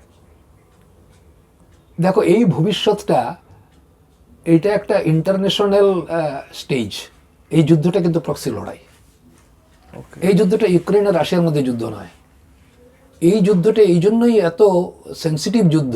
আমি যখন ইউক্রেনে ছিলাম, এখন একটা বই পড়েছি, my Russia, war or peace, Anatoly শুষ্কিনের লেখা, এই কয়েকদিন আগে কিনেছি। এই লেখক, এর বাবা রাশিয়ান, মা উক্রেনিয়ান। আমি এরকম হান্ড্রেডস অফ ফ্যামিলির সঙ্গে পরিচয় হয়েছে, ভাইস ভার্সা, মা রাশিয়ান, বাবা উক্রেনিয়ান। এটা মোটামুটি ভাই বেরেদার মধ্যে ফ্র্যাট্রিসাইডের লড়াই। শুনলে তুমি তাজ্জব হয়ে যাবে, সোভিয়েত ইউনিয়নের সময় ভারী ইন্ডাস্ট্রিগুলো, সোভিয়েটে রাখা লাইট ইন্ডাস্ট্রিগুলো ওরা রিপাবলিকে সরিয়ে দিয়েছিল, মানে ডিস্ট্রিবিউট করে দিয়েছিল। এবং রাশিয়ার, সোভিয়েটের সবচেয়ে বেশি নিউক্লিয়ার মিসাইলস কিন্তু ইউক্রেনেই ছিল। ওকে। হ্যাঁ, যখন এই চুক্তি হয়, মানে পারমাণবিক চুক্তি, সমস্ত এগুলো সরিয়ে নেওয়া হয়। আজকে যদি ইউক্রেনের হাতে থাকতো তাহলে হয়তো রাশিয়ার এত হিম্মত হতো না রাশিয়ার সঙ্গে। And they are one of the most talented person in the world, most talented. আমরা আমাদের কলেজে অ্যাপ্লাইড মেকানিক্সের বই পড়েছি, টিমোশেঙ্কো অ্যান্ড ইয়ং এর বই। টিমোশেঙ্কো একজন প্রবাদ প্রতিম পুরুষ, স্ট্যানফোর্ড ইউনিভার্সিটির প্রফেসর। এই যে রাশিয়াতে আরও একটা জিনিস লক্ষ্য করেছিলাম, ওখানে ব্যক্তিত্বের প্রাধান্য ছিল না। প্রত্যেক শহরে একটা লেনিনের নামে রাস্তা, আমাদের মহাত্মা গান্ধী রোডের মতো। আর কিন্তু বাকিদের নামে কিছু রাস্তা নেই। হ্যাঁ, আমাদের এখানে সব নেতাদের নামে সবাই রাস্তা করা আছে, কিন্তু একটা জায়গাতে ব্যক্তিগত মেধাকে মান্যতা দেওয়া হয়েছিল, সেটা হলো যুদ্ধের বিমানে। এই যে আমরা মিগ বলি, এই মিগ নাম হলো দুজন ডিজাইনারের নামে, মিকওয়ান অ্যান্ড গুরেনভিচ। ইয়াকব লিকফের নামে, ইল যেটা ইলিওশচেঙ্কো, তুপালভের নামে তু, বুঝতে পেরেছো? এবং সবচেয়ে বড় যে মানে প্লেন ছিল সেটা ইউক্রেনেই ছিল, রাশিয়ানরা এবার ভেঙে দিয়েছে। মৃয়া মানে হলো স্বপ্ন, আন্তনভ, মানে বর্তমান গ্লোব মাস্টার প্লেনের ডাবল থেকেও বড় ক্যাপাসিটি। তো উন্নতি এরা তাদের প্রেফার্ড সেকশনে করেছিল। আর সবচেয়ে বড় কথা হলো তার ল্যান্ড বিস্তৃতিটা 6টা টাইম জোন আছে। পোল্যান্ডের ওখানে ব্রেস্ট বর্ডার থেকে ভ্লাদিভস্টক বা দালনিভস্টক বলেন, ফার ইস্ট পর্যন্ত 6টা টাইম জোন। আমার জীবনের একটা ইচ্ছে, ট্রান্স সাইবেরিয়ান রেলওয়েতে মস্কো থেকে ভ্লাদিভস্টক পর্যন্ত যাব। জানি না এটা পূর্ণ হবে কিনা, এই যুদ্ধ লড়াই না থামলে এটা হবে কিনা জানি না। তো তার উপর লেখা আছে আমার বই। যাই হোক, তো এই যে রাশিয়া আর ইউক্রেনের যুদ্ধ চলছে, এই ওয়েস্টার্নদের রুশ ভীতি আজকের নয়। এই জন্য তিব্বতের ব্যাপারে ব্রিটিশরা খুব মানে অনীহা ছিল। জেনারেল জে সিং এর একটা বই আছে, ম্যাকমোহন লাইন, বিখ্যাত বই। উনি অরুণাচলের গভর্নর ছিলেন, তার আগে আমাদের আর্মির চিফ ছিলেন। তো এই যে চাইনিজদের স্যালামি স্লাইসিং সম্বন্ধে এত সুন্দর করে লেখা এবং আমাদের ব্যর্থতা সমস্ত তুলে ফেলেছেন। এই রাশিয়ানদের আটকানোর জন্য তিব্বতকে ওরা বাফার হিসাবে ব্রিটিশরা ইউজ করে এসছে। কোনোদিন এটাকে অন্তর্গত করবার চেষ্টা করেনি। তারা ভেবেছে যে রাশিয়ানরা চায়না পার হয়ে এসে যাবে। আজকের যে যুদ্ধটা হচ্ছে, এই যুদ্ধটা কেন, এই ইউক্রেনের এই যে দনবাস লুহান্স্ক অঞ্চলটা, আমি সেখানে গেছি। অ্যাকচুয়ালি আমাদের জাপোরিজিয়া অঞ্চলটা দনবাসের পাশেই, আমরা ট্যুরে গেছি। সেখানে প্রচুর লোক সীমান্তবর্তী জায়গাতে যেরকম থাকে রুশভাষী, এবং তাদের কালচারটাও রুশভাষী। তবে এটা কোনো যুক্তি নয় পরের দেশ অধিগ্রহণ করা। এই যে ইউক্রেন, এটা একসময় রাশিয়ার আন্ডারেই ছিল, জারের আন্ডারেই ছিল। এবং এই ইউক্রেনের এই যে জাপোরিজিয়া যে শহরে ছিলাম, এই শহর থেকে বিখ্যাত দুর্ধর্ষ কসাক বাহিনী তৈরি হয়। ইউক্রেন বা রাশিয়াতে এই কসাকদের দুটো ভাগ আছে, জাপারস্কি কোজাক কাজাক অ্যান্ড দনস্কি, দন অথবা পলতাভস্কি কাজাক। এই শহরের নিপারের উপরেই দ্বীপ আছে খরতিৎসা। খর মানে হলো পাগানগড়, তিৎসা মানে হলো জায়গা। হসপিটালকে বলে বালনিৎসা, উচিৎসা মানে শিকার। এই দ্বীপেই এই কাজাকদের, এই কাজাক ছিল কারা? এরা ছিল ভূমিদাস। জারিনা ক্যাথারিন এদেরকে বা জার আলেকজান্ডার এদেরকে মুক্ত করে দিয়েছিলেন, এবং এরাই সীমান্ত প্রদেশে এরা দুর্ধর্ষ মানে বাধা হয়ে তৈরি করা হয়। এই ইয়ালটাতে একটা প্যালেস আছে, ভরনেক্স প্যালেস। এইখানে ওই কৃষ্ণসাগরের ওপার থেকে টার্কিশদের হামলা সামনা করবার জন্য এই দুর্ধর্ষ জাতি যুদ্ধ করতে করতে তৈরি হয়ে যায়। যেরকম আমাদের উত্তর পশ্চিম সীমান্ত প্রদেশের, হ্যাঁ, বারবার বহিঃশত্রুর আক্রমণ থেকে ইন্ডিয়াকে এরাই রক্ষা করেছে। এরা আসতো ইউক্রেনিয়ান তথা রাশিয়ান সমাজে। যদি দেখা যায়, পোল্যান্ডে একটা শহর আছে লিভিভ বলে নাম। এই শহরটার উপরে একজন অ্যাডাম জাগাজুইস্কি বলে একজন ইহুদি পুলিশ কবি লিখেছেন, এই শহরটা 5 বার তার দেশান্তর হয়েছে শহরের, কিন্তু শহরের অধিবাসীদেরকে দেশ ছাড়তে হয়নি। কারণ রাজা চেঞ্জ হয়েছে, শাসনতন্ত্র চেঞ্জ হয়েছে, ওরা জায়গাতে রয়ে গেছে ওইখানে, কিন্তু জনবিনিময় হয়নি। আজকে যে ইউক্রেনের যে অবস্থা, আজকে কি হলো, এই পুটিন বা রাশিয়া আজকে 15 বছর আগে থেকে নেটো শক্তিকে বলে আসছে আর এগিয়েও না, আর এগিয়েও না, থাকতে দাও। রাশিয়া ভাঙার পর থেকে ওদের হলো যে ভেঙে দিয়েছে, এবার একেবারে হীনবল করে দেব। এই অবস্থাতে জনমানসে ওদের কিন্তু একজন লিডারের খোঁজ ছিল। ইয়েলেটসিন বা আন্দ্রিয়োপভ সেই লিড দিতে পারেনি। এ ছিল কেজিবির হেড, কাজেই তার কাছে ইন্টেলিজেন্স এবং যুদ্ধের সমস্ত ধারণার ছিল, তাই তো? বারবার বলা সত্ত্বেও এখন আজকেই যদি অবস্থা কল্পনা করা যায়, আজকে বাংলাদেশের এই অস্থির পরিবেশ, পাকিস্তান আমাদের শত্রু দেশ, মালদ্বীপ টেফও করছে, শ্রীলঙ্কাতে এসে চাইনিজ সার্ভে প্লেন এসে সার্ভে করে যাচ্ছে, এমত অবস্থায় যদি সমস্ত দেশে যদি ব্যালিস্টিক মিসাইল দেশগুলি বসায়, নিউক্লিয়ার আর্সেনাল বসায়, তাহলে কি আমাদের দেশের প্রধানমন্ত্রী তিনি মোদি হন বা যে কোনো কিনে তিনি কি সত্যনারায়ণ সেবা করবেন না ঝাল কীর্তন করবেন? কি করবেন? Offence is the best defence. আজকে এটা ওয়েস্টার্ন দুনিয়াও জানে। এই যে জার্মানি বলো, ইংল্যান্ড বলো, তাদের প্রত্যেকের জন্য রাশিয়ার কিন্তু নির্দিষ্ট ঠিক করা আছে ওয়ার স্ট্র্যাটেজি, রোজ কিন্তু বলছে, কাজে ওরা এগোবেন না। আজকে ম্যাক্রো পুটিনের সঙ্গে দেখা করতে যাচ্ছেন, ইন্টার রিলেশনশিপ তৈরি করা যায়। এই জিওপলিটিক্যাল চেঞ্জ মানে এটা একটা কলুড্রন মরচে পড়ছে। এই যে ট্রাম্প আসাতে আস্ত পৃথিবীর জিওপলিটিক্স চেঞ্জ হয়ে যাচ্ছে। আজকে আমরা আমাদের ভেতরেও আমাদের চোরবাড় হচ্ছে কি আমরা কি বিকিয়ে দিয়েছি না আমরা কিছু গেইন করেছি। ট্রেড ইউনিয়ন হচ্ছে, ট্রেডে মেরে দেওয়ার জন্য চেষ্টা করা হচ্ছে। কিন্তু আমাদের দেশের সবচেয়ে বড় যে ডিভিডেন্ড সেটা হলো ইয়ং জেনারেশনের 40% of our generation is average age is 28 years. আজকে চায়না এইজিং হচ্ছে, কোরিয়া এইজিং হচ্ছে, জাপান এইজিং হচ্ছে। জাপান এখন তাদের বড় বড় দেশ এখন এই যে ইমিগ্রেন্টস নিয়ে কথা হয়েছে, সুইজারল্যান্ড কালকে বলেছে আমরা ইমিগ্রেন্টস নেব না, আমরা ক্যাপিং করছি আমাদের পপুলেশনে, 1 কোটির পপুলেশনে। এখন সুইজারল্যান্ড পপুলেশন 80 থেকে 85 লাখের মতন, এর বেশি হতে দেব না। কিন্তু এটার কথা হলো ওইসব দেশে পপুলেশন বাড়ছে না, জাপানে সন্তান হচ্ছে না, চায়না আজকে 2 জায়গায় 3 সন্তান উৎপাদনের জন্য ভরসা দিচ্ছে, কেউ হচ্ছে না। কাজেই আস্ত ইউরোপের পপুলেশন কমে যাবে এই সেঞ্চুরির শেষে। কাজে এই লেভেল অফ ক্যাপিটালিস্টিক অথবা সোশিয়ালিস্টিক স্ট্যান্ডার্ড অফ লিভিং রাখতে হলে খেতে চাষটা করবে কে, প্লাম্বারের কাজ কে করবে, ইলেকট্রিশিয়ানের কাজ করবে? সবাই যদি আর্টিফিশিয়াল ইন্টেলিজেন্স আর বন্দুক বানাতে চলে যায় তাহলে শস্য ক্ষেত্রে কে কাজ করবে? আজকে আমেরিকার এত বলে বলা কারণ পপুলেশনের তুলনায় ভাস্ট হিন্টারল্যান্ড পড়ে রয়েছে, এবং সেখানে এই যে কটন, এই কটন কারা চাষ করতো? এই আফ্রিকা থেকে আনা দাস ব্যবসায়ীরা। আর্থার হেইলের রুটস বইতে তার অনুপঙ্খ বর্ণনা রয়েছে। তো এই যুদ্ধটা খুব বেশি দিন চলবে না, যুদ্ধে 2 পক্ষই ক্লান্ত হচ্ছেন। ক্লান্ত হচ্ছেন তো, এবং আমেরিকা হাত সরিয়ে নিচ্ছে, আমি আর পয়সা খরচা করব না, তোমরা তোমাদের ব্যাপারটা দেখো, আমি অস্ত্রশস্ত্র বিক্রি করব to make America great again, আমার লোকরা, আমার সন্তান যেন থাকে দুধে ভাতে। মানে এই চারিদিকে নিউজে যত শোনা যাচ্ছে যে এই 3য় বিশ্বযুদ্ধ বেঁধে গেল, আবার বেঁধে যাবে, এখনই সমস্ত দেশ এদিক ওদিক হয়ে যাচ্ছে, সব দেশ 2 ভাগে ভাগ হয়ে যাচ্ছে, আবার বাঁধবে যাবে। এই লড়াই ওই পালোয়ানদের লড়াইয়ের মতন পাঞ্জা কষে যাওয়া, 2টো রকেট ছাড়বে, অমুক ছাড়বে। রাশিয়া এটার নাম কি দিয়েছে? Special military operation. কিন্তু রাশিয়াও জানে যে ফুল ফ্লেজেড ওয়ার যদি করে তাহলে এটা বিশ্বযুদ্ধ হয়ে যাবে। কাজে খুচখাচ আক্রমণ, ড্রোন দিয়ে আক্রমণ, আর্টিলারি দিয়ে করছে না ওরা, ওই লুহানস্কার ওইটা এবং ওইটাকে নিয়ে বার্গেন করবে, এই অংশটুকু ছাড়বো না। এবং ট্রাম্পও বলে দিয়েছে হ্যাঁ হ্যাঁ এটা ইউক্রেনকে মানতে হবে। আচ্ছা স্যার, এবার আসি একটু অন্যদিকে। সাহিত্য চর্চার কোথা থেকে আসলো, কবে থেকে আসলো? আচ্ছা, কেমন ভাবে আসলো সাহিত্য চর্চার? আসলে আমি বলছি খুব সুন্দরভাবে। 2010-এ রিটায়ার করার পর বলেছিলাম 1.5-2 বছর আমি একটু অন্য কাজে ব্যস্ত ছিলাম, সেটা অবশ্য পার্ট টাইমে কাজের মতন।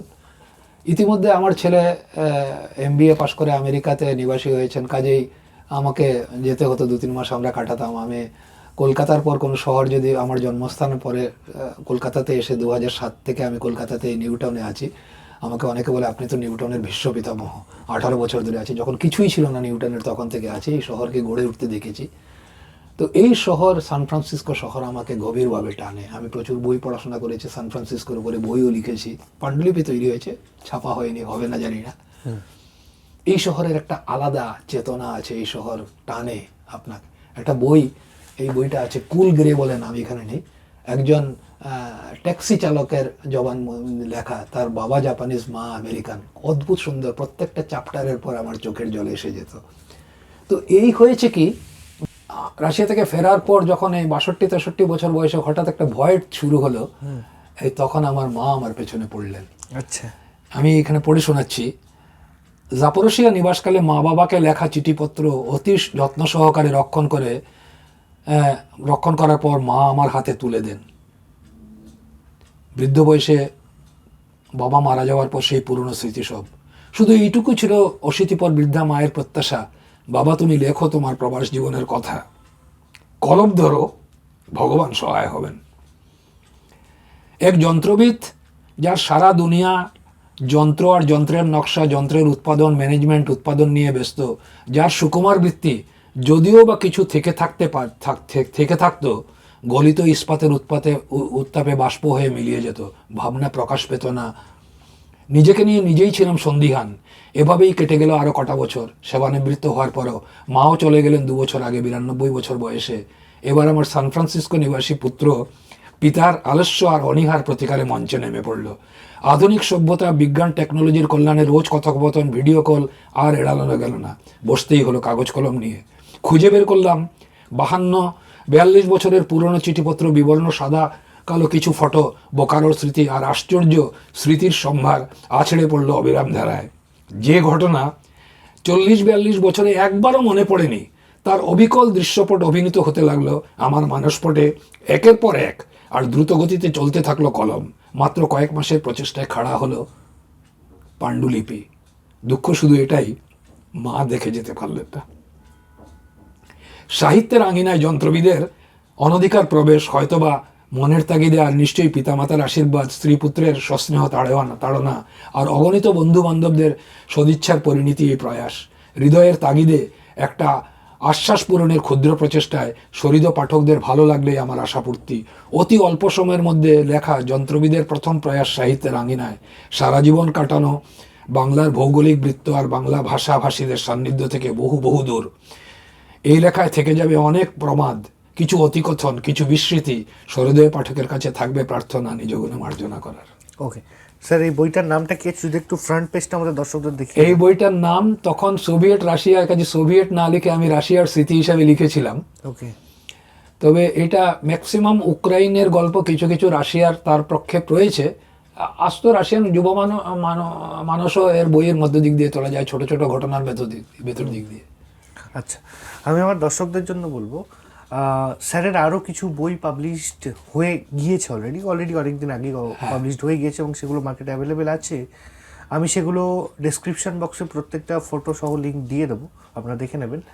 আর তার সাথে সাথে স্যারের এখনও অনেক পাণ্ডুলিপি তৈরি করা আছে। কোনো পাবলিশার্স বা এনিথিং এলস তারা যদি যোগাযোগ করতে চান, ডেসক্রিপশনে আমি অলরেডি স্যারের নাম্বার এবং অলরেডি ভিডিওর সামনে নাম্বার ব্লিঙ্ক করছে, এই নাম্বারে অবশ্যই যোগাযোগ করবেন স্যারের সাথে।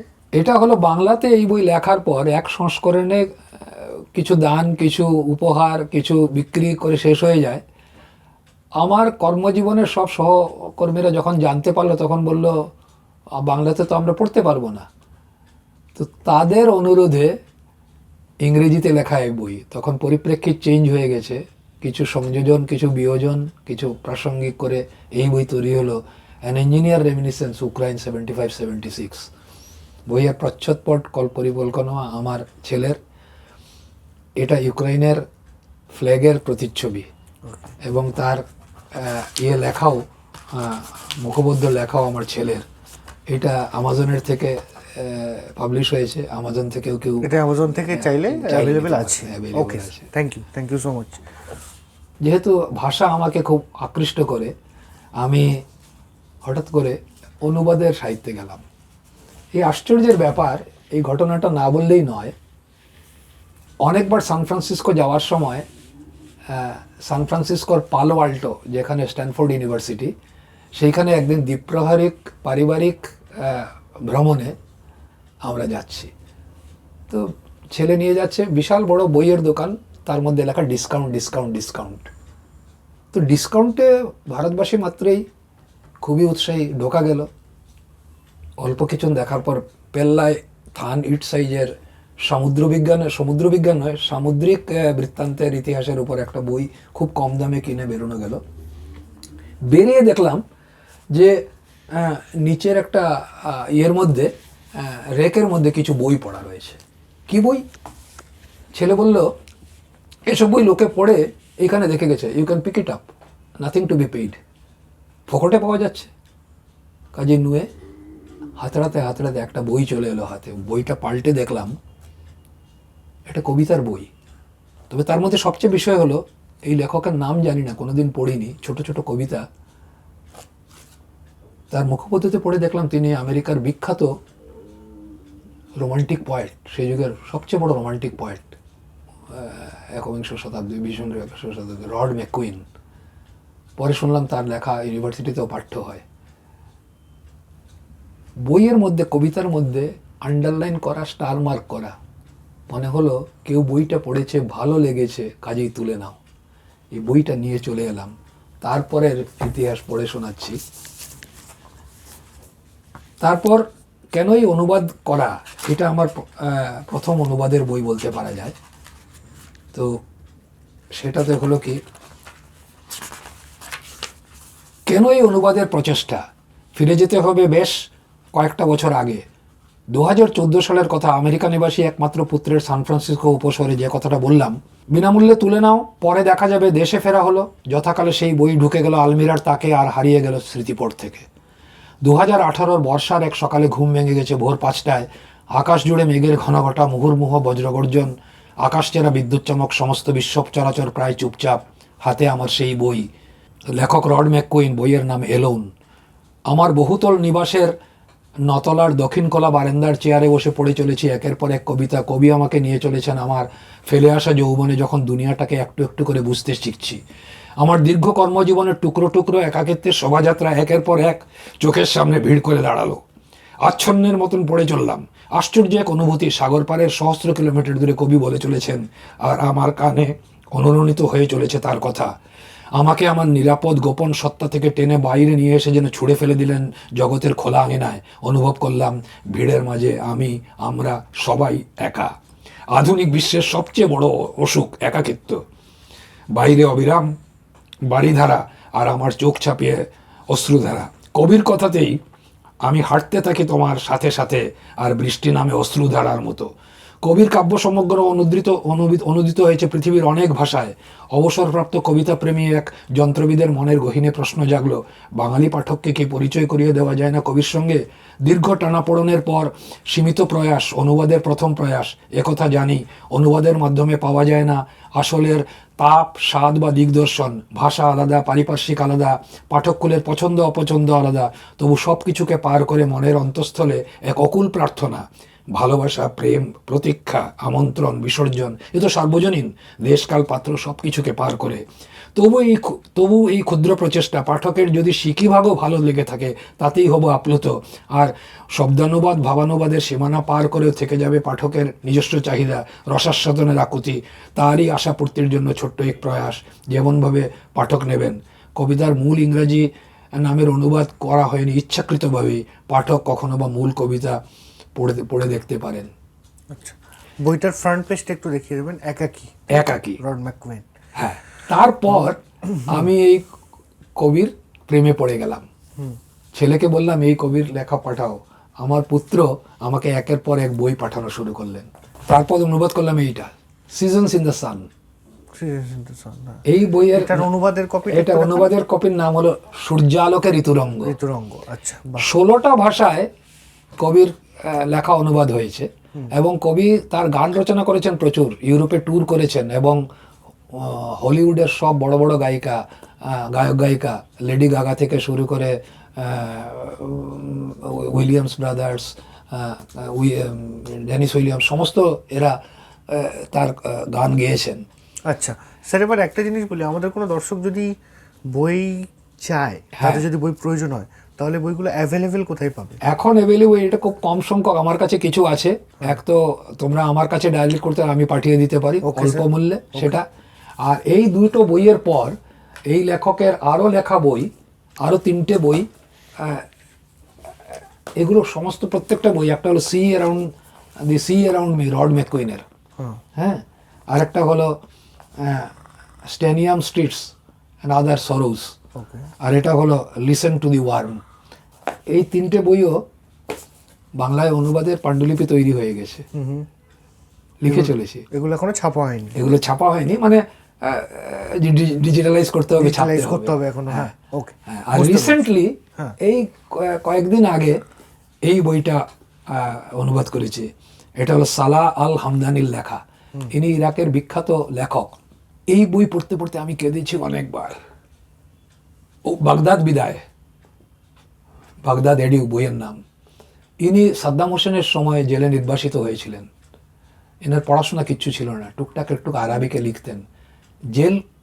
জেলে অন্য বন্দীরা, ইন্টেলেকচুয়াল যারা ছিল, তাদের সংস্পর্শে এসে ইনি উজ্জীবিত হন। তার লেখা জেলের কারা অন্তরাল থেকে বাইরে এসে পাবলিশ হতে থাকে। ইরাকে উনি প্রাধান্য লাভ করেন। তারপর এই বন্দীদের সঙ্গে মুক্তি পান, ইনিও মুক্তি পান, এবং তখনই ইরাক ছেড়ে পালিয়ে যান ফ্রান্সের রাস্তায় রাস্তায় বেড়ান। আজকে 40 বছর ধরে তিনি দেশান্তরী। এই দেশান্তরের ব্যথার উপরেই লেখা এই বই, এটারও অনুবাদ পুরো হয়েছে। স্যার, এবার আমরা শেষ করব শেষ কোশ্চেন দিয়ে আপনার কাছে, যেটা জানার খুবই প্রয়োজন একজন বাঙালি হিসাবে বা বাঙালি পার্সন হিসাবে। আপনার চোখে এখন বাঙালিরা কোথায় দাঁড়িয়ে আছে? খুবই রিলেভেন্ট কোয়েশ্চেন্স, খুবই রিলেভেন্ট কোয়েশ্চেন। আজকের বৈদ্যুতিন মিডিয়ামে দেখা যাচ্ছে কি আমরা বঙ্কিমচন্দ্রের বন্দে মাতরমের 150 বর্ষ উপলক্ষে সরকার তাকে মান্যতা দিয়েছে। এতে অনেকে রাজনৈতিক অভিসন্ধি দেখছেন, সামনে ভোট। আমি সেসবের কচকচিতে যাচ্ছি না। আমাদের বাঙালির তো এত গর্বে আপ্লুত হওয়া উচিত।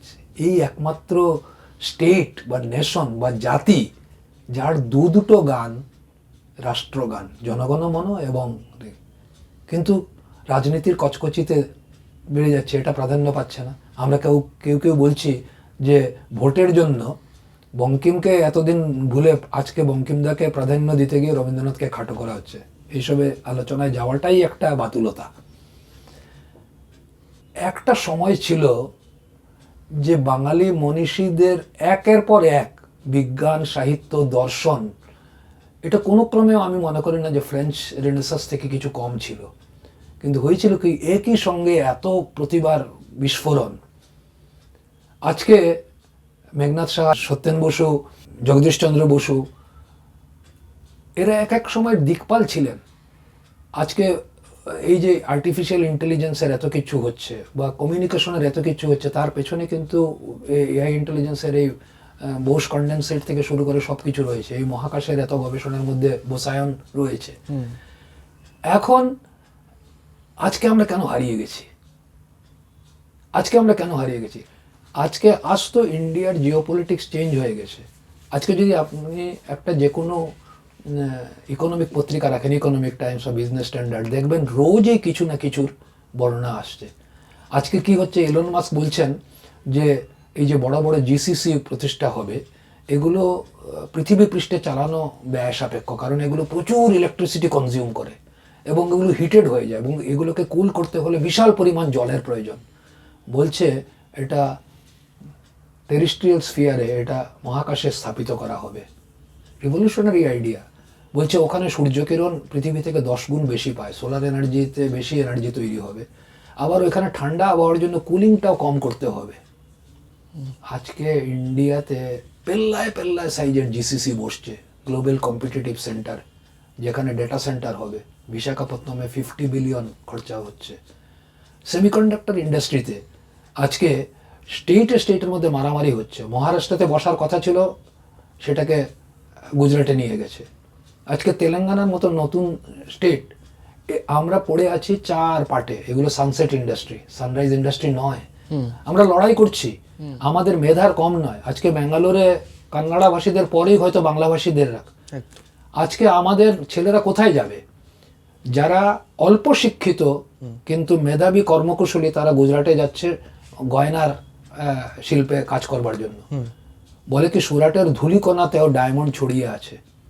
আমি ব্রাসেলসে দেখেছি একদম মেইন স্কোয়ারে সোনার দোকান, নাম আমার নামে গৌতম ডায়মন্ডস। ফাজলামি করে বললাম দেখ আমার দোকানটা। আমার বন্ধুদেরকে বললাম যখন আমরা বেড়াতে গিয়েছিলাম, ভারতীয় বিজনেসম্যানরা অ্যান্টিওয়ার্প এবং ব্রাসেলসের তারা ডায়মন্ড বিজনেস কন্ট্রোল করে, তাই তো? আজকে আমরা বলছি যে আমরা এমএসএমইতে উন্নতি করছি, আমাদের সেলফ হেল্প গ্রুপ কাজ করছে, এগুলো অক্সিলারি, এগুলো দিয়ে একটা জাত বা একটা দেশ বা একটা প্রদেশের উন্নতি হয় না। আজকে আমরা সমস্ত কিছু আমাকে ভোটে জেতবার জন্য যে কোনো, আমি কোনো পার্টিকে বলছি না, যার পর নাই লড়াইয়ে নেমে গেছেন। হরিপুরাতে রাশিয়ান সহযোগিতায় আণবিক কেন্দ্র হওয়ার কথা ছিল, হলো না। মৎস্যজীবীদের আন্দোলনে খুব ভালো কথা। ফুকুশিমার কথাটা তখন মনে ছিল। আমি সিঙ্গুরের ব্যাপারে যাব না। হ্যাঁ, আমাকে একজন বিহারি বলেছিল, কা সাহব এই 940 একর মে अगर पैदावार नहीं होगा तो बंगाली भूख मर जाएगा क्या? আমি জবাব দিতে পারিনি। আমাকে জিজ্ঞেস করেছিল, हम लोग तो बंगाल में जाते हैं बिजनेस सीखने के लिए, बुद्धि बढ़ाने के लिए। আমি বোকারোতে তোমাকে একটা ঘটনা বলছি, একটা ছোট্ট বাজারে একটা ছোট্ট সবজির দোকান, সব বাঙালিরা ওর কাছে যেত। কেন? ওইখানে যে ছেলেটি, সে কাগজের মধ্যে সব সবজির নাম বাংলাতে লিখে দিত। আলু হাফ কেজি, পটল, ঝিঙে অমুক তমুক করে দাম লিখে লিখে জমা 50 টাকা, খরচা 44 টাকা, ফেরত 6 টাকা করে 6 টাকা হাতে দিত। সেই ছেলে আজকে বোকারো শহরে 4টে দোকানের মালিক, ইনক্লুডিং 1 সুপারমার্ট। বিক্রি থেকে রাজপুত্র হওয়া দেখেছি। আজকে যদি আমরা এই যে ইন্ডাস্ট্রিয়াল রিভলিউশন বলবো না, কিন্তু এই যে গতির শরিক যদি না হই, তো জাতি হিসাবে আমরা 100 বছরের বেশি পিছিয়ে যাব। হয়তো সবাইকেই প্রবাসী হয়ে থাকতে হবে। এই জিনিসটা বিশাল চিন্তার। আজকে জাতি, ধর্ম, পলিটিক্যাল এফিলিয়েশন নির্বিশেষে এইখানকার জননেতাদেরকে ভাবতে হবে আমি কতখানি বাংলা বা বাঙালিদের জন্য ভাবতে পারি। বাঙালি বলতে আমি বাংলাভাষীদের বুঝি না। বাংলাতে পার্মানেন্টলি বিনাশকারী যে কোনো ভাষার অধিবাসীকেই আমি বাঙালি বলি। একদম রাইট। সামনে যে কি দিনটা আসছে, আমাদের এক্সপিরিয়েন্সের ডেফিনেশন, অনেক ডেফিনেশন আছে। আমার কর্পোরেট সার্কেলে আমাকে অনেকখানি লেকচার দিতে হতো, খুঁজে খুঁজে বের করলাম। The best definition is from Aldous Huxley. তিনি বলেছেন, experience is not what happens to you, experience is what you do with what happens to you.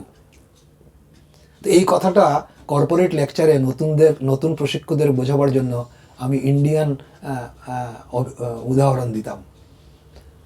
তো অনেক ছেলেরা এসছে সারা ইন্ডিয়া থেকে, তারা আমাদের সেইলে জয়েন করেছে। বস আমাকে বললাম তুমি লেকচার দিয়ে দাও। তো সেখানে আমি এই কথাটা বলার পর একজন হাত তুলে বললো, স্যার ইয়ে কभी কই জায়গা में सुने हैं। আমি বললাম হ্যাঁ, এটা অমুকের লেখা। তারপর আমি বললাম আচ্ছা তোমাকে একটা এক্সপিরিয়েন্স দিচ্ছি, হু ইজ ফ্রম তামিলনাড়ু? তো একটা ছেলে হাত তুলো। আমরা Tamil Nadu, suppose tired farmer after the whole day's work under the scorching sun, he is returning home with his plow on his shoulders. Suddenly a king cobra appears just in front of him with the fangs outspread. What would he do? He has not gone to school, he has not gone to colleges or universities, he has got acquired knowledge from his forefathers ki গোখরা এক বিষধর সর্প। Now, what sentiment will arouse from within himself? So, I have given it a 3F formula. 3F. The first sentimental outburst would be fear. বিষধর সাপ সামনে পড়ে গেছে। দেন কি? Flight, পালাও। কিন্তু আমি যদি সাপের ছোবলের মাঝখানে এসে যে আমাকে নড়তে দেখলে সে ছোবল মারবে। একদম। তখন কি? 3F syndrome, fight. What the farmer will do? He will simply put his hands on this plow and throw it on the snake. So fear, flight, fight. Now the snake has appeared just in front of him. The farmer has got nothing to do, it has already appeared. So experience is not what happens to you. Now experience is what you do with what happens to you. What does the plowman or the farmer do when a venomous snake has appeared to him? And that is his experience. Yes. हाथ ताली पड़ते থাকলো, বলে sir ऐसा सहज वर्णन तो कभी सुने नहीं। নোটেশন নেওয়া শুরু হলো। I felt myself a little bit fortunate that I had been able to transmit my experience or my study to the young engineers or the young managers who will be managing their corporate affairs in days to come. That in corporate affairs also situations will come in front of you on which you don't have any control, but your education, your appreciation of the subject and tomar mananshilata, how can you find the solution and apply it on the actual situations? That is your experience. Yes, এবার sir last as a বাঙালি, হ্যাঁ বাঙালি ইউথদের জন্য হ্যাঁ 2 লাইনে আপনার দিক থেকে কি উপদেশ থাকবে? হ্যাঁ, উপদেশটা হলো আমাদের বাঙালিরা আমরা একটা সহজ জীবনে, আমরা মোটামুটি সহজ জীবনে চালিত হয়ে আমাদের মননশীলতার মধ্যে ঢুকে গেছে। আমরা সমস্ত কিছু নির্বাচনে আমরা সিকিউরিটিটা প্রথম দেখি, গভর্নমেন্ট চাকরি, ছেলে মেয়ের বিয়ে দেওয়ার সময়ও একটা উদ্যোগী ছেলে যদি বিজনেস করে তো তার কাছে আমরা মেয়ে বিয়ে দেব না, কারণ বিজনেস ফেল করবেই। বাঙালি আজকাল যাচ্ছে, না হলে বাঙালি কোনোদিন শেয়ার মার্কেটে যেত না। শেয়ার মার্কেটে যে কাজ করে সে পয়সা বানান, এবং আমরা সরস্বতীর আরাধনা করি, লক্ষ্মীর আরাধনা করি না। আমাদের বাপমারা আমাদেরকে বলেছেন সৎ নাগরিক হও, এখন থেকে বলতে হবে be a practical soul to live in this world. এই কথা বলছি না যে যখন যেমন তখন, তো তোমার বিদ্যা বুদ্ধি তোমার সংস্কারকে পাথেয় করে তাকে উপযোগ লাগাও এই জীবনটাকে ভালোভাবে বাঁচবার জন্য। আজকে আমাকে অনেকে জিজ্ঞেস করে আপনি তো লেখালেখি করেন, তো আপনি এই লাইনে না এসে ইঞ্জিনিয়ারিংয়ে গেলেন। আমি বললাম বাবা, ইঞ্জিনিয়ারিংয়ে গিয়েছিলাম বলে আজকের নিশ্চিন্ততায় আমি লেখালেখি কিছু করতে পারছি।